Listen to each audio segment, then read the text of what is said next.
श्री स्वामी समर्थ। स्वागत आहे तुम्हा सर्वांचं तुमच्या लाडक्या यूट्यूब चॅनल कथा सरितामध्ये। श्री स्वामी समर्थांचे गुरुवार कसे करायचे याचा व्हिडिओ आपण आज पाहणार आहोत। त्याआधी आपल्या चॅनलला नक्की सबस्क्राईब करा। तुम्ही 11 गुरुवारचे व्रत हे कोणत्याही गुरुवारपासून चालू करायचे आहे। यासाठी आपल्याला कोणत्याही पोथीची देखील आवश्यकता नाही।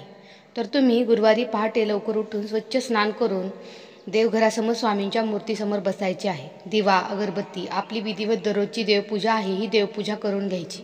नंतर स्वामींना हात जोडून तुम्ही प्रार्थना करायची आणि आपल्या काही अडीअडचणी असतील, समस्या संकटे असतील तर त्या पूर्ण व्हाव्यात अशी इच्छा सांगायची आहे आणि मनोभावे स्वामींना नमस्कार करायचा आहे। गुरुवारच्या दिवशी तुम्ही उपवास करायचा आहे। म्हणजेच या उपवासामध्ये तुम्ही फक्त फळे खाऊ शकता किंवा तुम्ही मीठ सेवन करायचे नाही आणि तुम्ही गुरुवारचा उपवास करायचा आहे। आणि संध्याकाळच्या वेळेस दिवा अगरबत्ती करून झाल्यानंतर तुम्हाला श्री स्वामी समर्थ श्री स्वामी समर्थ या मंत्राचा 11 माळी जप करायचा आहे। गुरुवारचा व्रत करण्यासाठी आपल्याला कोणत्याही पोथीची अजिबात आवश्यकता नाही। फक्त तुम्ही सकाळी देवपूजा झाल्यानंतर स्वामींसमोर बसून प्रार्थना करायची आणि संध्याकाळी श्री स्वामी समर्थ या मंत्राचा 11 माळी जप करायचा। असे तुम्हाला 11 गुरुवार करायचे आहेत। जर तुम्हाला 11 गुरुवारच्या या व्रतामध्ये एखाद्या गुरुवारी काही अडचण आली तर तुम्ही त्या दिवशी फक्त उपवास करायचा आहे। त्या दिवशी तुम्ही स्वामींना प्रार्थना करायची नाही किंवा मंत्राचा जप देखील करायचा नाही।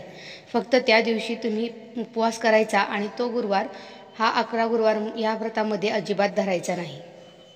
तो गुरुवार सोडून द्यायचा आणि दुसऱ्या गुरुवारपासून परत तुम्ही आपले हे व्रत चालू ठेवू शकता।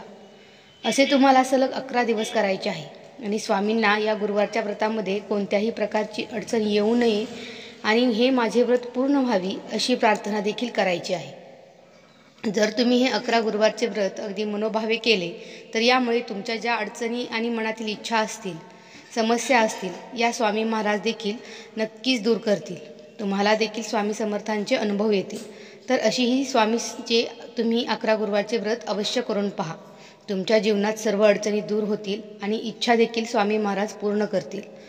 तुम्हाला असा कोणता अनुभव आला असेल तर तो मला कमेंट करून नक्की सांगा आणि आपल्या चॅनेलला स्वामी समर्थ भक्तांनी अजिबात सबस्क्राईब करायला विसरू नका। श्री स्वामी समर्थ।